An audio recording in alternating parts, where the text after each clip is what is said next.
Өріктей бұралған, айгүл гүліндей шойылған татарқай би шығыстары болды.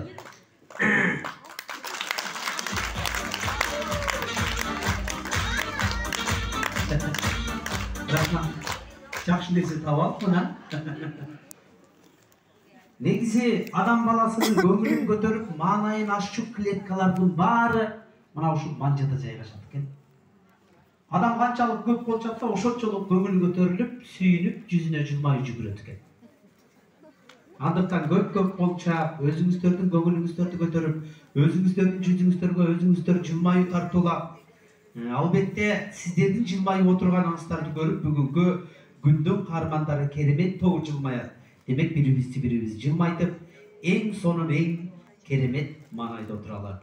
Мен алдыңыздарға қайрадан чақыра кетші талантты инсан бұл. Өзгөчө инсан керемет тобының удуусу, сулуусу, ел ағартуының отличниги, үлгілі айым медалының ээси, данакер медалының ээси, керемет тобының түптөлүүсүнө чоң салымын кошкон Жарқынбаева Зарипа эжекебизди алдыңыздарга күтүп алабыз.